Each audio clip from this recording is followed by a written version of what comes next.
आज हम बात करेंगे अडानी ग्रीन एनर्जी लिमिटेड यानी AGEL की Q2 और H1 FY26 कॉन्फ्रेंस कॉल की। भारत की सबसे बड़ी और सबसे तेजी से बढ़ती हुई रिन्यूएबल एनर्जी कंपनी ने इस बार भी अपने प्रदर्शन से बाजार को चौंका दिया है। कंपनी के CEO श्री आशीष खन्ना, CFO श्री सौरभ शाह और head of business development Shri Rajkumar Jain ने बताया कि अडानी ग्रीन ने इस तिमाही में एक और रिकॉर्ड बनाया है। कंपनी की एनर्जी सेल्स 39% बढ़कर 19.6 बिलियन यूनिट्स तक पहुंच गई हैं और इसकी इंस्टॉल्ड रिन्यूएबल कैपेसिटी 49% बढ़कर 16.7 गीगावाट तक पहुंच चुकी है। अडानी ग्रीन अब मजबूती से अपने 2030 तक 50 गीगावाट लक्ष्य की ओर बढ़ रही है। कंपनी ने सिर्फ H1 FY26 में ही 2.4 गीगावाट नई क्षमता जोड़ी, जो FY25 की पूरी सालाना वृद्धि का 74% है। कंपनी का सबसे बड़ा और गर्व का प्रोजेक्ट खवड़ा, गुजरात में दुनिया का सबसे बड़ा रिन्यूएबल एनर्जी पार्क, तेजी से आकार ले रहा है। इसमें 7.1 गीगावाट की सोलर, वाइंड और हाइब्रिड एसेट्स शामिल हैं, जिनमें से 661 मेगावाट पहले से ऑपरेशनल हैं। वित्तीय मोर्चे पर भी कंपनी ने शानदार प्रदर्शन किया। रेवेन्यू 6,088 रुपए करोड़ यानी 26% की वृद्धि। EBITDA 5,651 रुपए करोड़ यानी 25% की वृद्धि और सबसे खास EBITDA मार्जिन 92%, जो उद्योग में सबसे ऊंचा है।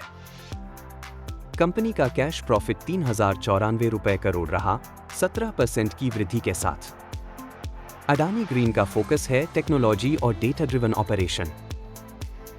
कंपनी अपने प्लांट्स को AI, मशीन लर्निंग और डेटा एनालिटिक्स से मॉनिटर करती है, जिससे प्लांट अवेलेबिलिटी लगातार बढ़ रही है।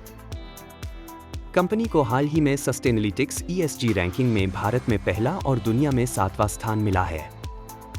इसके अलावा ET एनर्जी लीडरशिप अवार्ड्स में इसे energy company of the year renewables का सम्मान भी मिला। अब बात करते हैं प्रोजेक्ट एग्जीक्यूशन और एक्सपेंशन प्लान की। कंपनी इस साल 5 गीगावाट नई क्षमता जोड़ने की दिशा में पूरी तरह ट्रैक पर है। खवड़ा और राजस्थान इसके 2 प्रमुख एग्जीक्यूशन हब हैं। कंपनी ने स्पष्ट किया कि ट्रांसमिशन इवैक्यूएशन में जो भी देरी हुई है, उसका असर कुल मिलाकर 5% से भी कम है। अडानी ग्रीन का लक्ष्य है कि अगले 9 महीनों में खवड़ा से लगभग 17 गीगावाट की क्षमता जुड़ जाएगी। कंपनी का पहला पंप्ड स्टोरेज प्रोजेक्ट PSP भी तेजी से बन रहा है। चित्रावती प्रोजेक्ट 500 मेगावाट की 57% प्रगति हो चुकी है, जिसकी कुल लागत लगभग 2,600 रुपए करोड़ है। यह भारत का सबसे किफायती PSP प्रोजेक्ट माना जा रहा है, लगभग 5 रुपए 10 पैसे करोड़ प्रति मेगावाट लागत पर।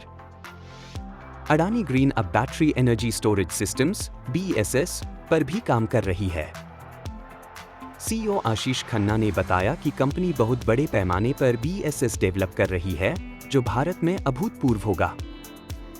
आने वाले महीनों में कंपनी इसका विस्तार से ऐलान करेगी। कंपनी का कुल केपेक्स FY26 के लिए 30,000 रुपए करोड़ और अगले 2 सालों के लिए 30,00035,000 करोड़ प्रति वर्ष रहने की योजना है।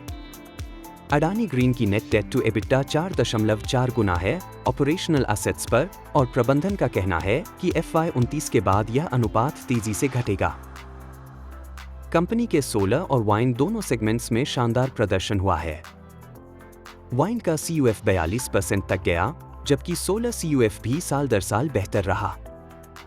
मर्चेंट पावर का औसत रियलाइजेशन 3 रुपए 50 पैसे प्रति यूनिट रहा। अडानी ग्रीन अब केवल भारत नहीं, बल्कि दुनिया के रिन्यूएबल ट्रांजिशन में एक वैश्विक लीडर के रूप में उभर रही है। कंपनी का मंत्र है clean, affordable and reliable energy for all. अगर आपको यह विश्लेषण पसंद आया हो तो वीडियो को लाइक करें, चैनल को सब्सक्राइब करें और कमेंट करें कि अगली कंपनी की कॉल एनालिसिस आप किस पर देखना चाहते हैं। अंत में, यह वीडियो केवल शैक्षणिक और जानकारी के उद्देश्य से बनाया गया है। निवेश से पहले कृपया किसी SBI पंजीकृत निवेश सलाहकार से परामर्श करें।